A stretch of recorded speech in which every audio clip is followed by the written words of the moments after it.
Councillor Reid, do you wish to speak to the motion? Yes, Madam Mayor. I'd first like to start by saying that's a fantastic T-shirt you're wearing.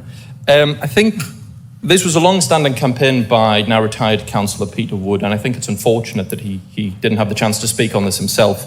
That being said, I would like to thank you, Madam Mayor, for allowing us to speak on this tonight because of unusual constitutional circumstances, we'll say. I would repeat the remarks I made in the budget meeting some weeks ago, which is that it's to give credit where credit is due that the council is and has trialled the school street scheme in Washington.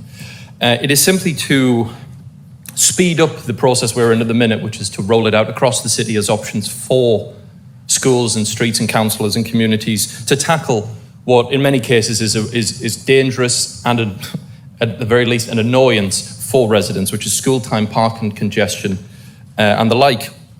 For those who are unaware, the school street scheme is the limiting of traffic into a street for a very specific period of time, where only certain vehicles are allowed in for residents, emergency service vehicles, or indeed if parents, there are parents of children who have disabilities who need to be dropped up closer to the school.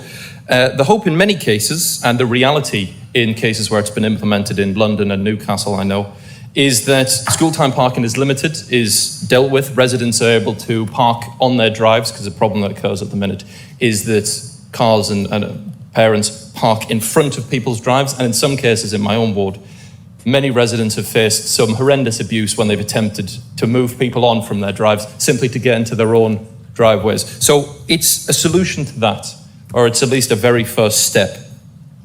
The proposal, or the trial that we did in Washington was very labour intensive. It required a lot of council staff to be there. The alternative, a variation, is that you could have number plate recognition cameras. That would mean that you would free up parking warden staff who are there on site to other schools that are probably not appropriate for it on main roads and the like. And it was a relatively minor cost for an enormous problem for so many residents in my ward in particular, but across the city. Thornhill Park and Meadowside are issues that message me daily. I had a text from a resident this morning saying that she wants to lend her name to support the motion. I said, that's very nice, but that's not possible, unfortunately. But I think it shows the widespread problem that is prevalent in my ward. So that's why I think this motion, while it's not binding to anything specific, anything arbitrary, it simply opens up the options for councillors and communities to be able to take actions into their own hands and solve a problem that is rather persistent. Thank you, Madam Mayor.